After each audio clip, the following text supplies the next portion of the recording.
They've seen an almost 60,000 new cases in just the last week. 60,000.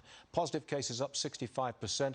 That's because they've got a new strand, a new variant, BA4 and BA5.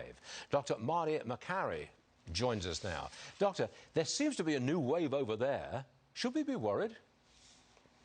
I don't think so, Stu, but this is something that is real. We are seeing an increase in Northern Ireland, driving up the UK numbers, about double in terms of the cases that are being tracked, and many more cases are out there that are done at home. So this is probably what we should expect long term. That is, we're going to see slight variations in the virus. They're going to cause an increase in cases, but we're not going to see hospitals overwhelmed. This may be the new seasonal phenomenon. Now, a study out of the University of Tokyo showed that these new Omicron variants are more likely to infect the lung tissue. Remember, Omicron in general stayed in the upper airways, and that's why people generally were not as sick. That's why it was considered less dangerous. And this probably speaks to why we need Covaxin. Covaxin is a vaccine better designed against variants, and it's sitting at the FDA right now waiting approval. But it seems like it's just the flu, a new variant every year. Is that what we're dealing with? Something like the flu every year? That's it?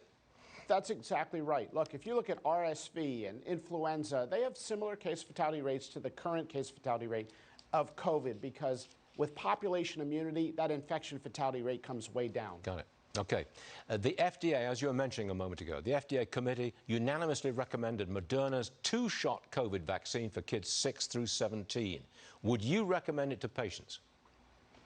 No, I recommend young people take the Pfizer vaccine if they've not had COVID in the past. Remember, these are vaccines for the original Wuhan strain. They don't work well against Omicron, but they do confer some protection against severe illness in people who haven't had COVID, who haven't had Omicron in particular. Remember, Omicron is ubiquitous and almost inevitable, and the Moderna vaccine has higher rates of myocarditis. This was tried a year ago. The FDA was considering the Moderna vaccine for teenagers and basically decided to not address it, not convene the experts, and to hold off.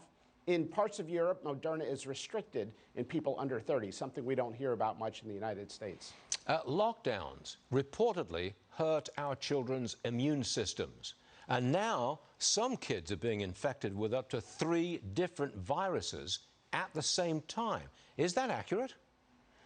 Well, certainly lockdowns have ignited a mental health crisis, and we're seeing mortality and all sorts of issues now that are far worse than the virus itself. That is now apparent. But it's not clear why kids are coming into the hospital right now in the United States in summertime with 2 or 3 infections, like RSV and influenza, adenovirus, sometimes 3 or 4 infections. One theory is that they've been living in an immune bubble, and so they're more susceptible. Another theory is that the viruses interact, and that's why you're more likely to get double or triple infected.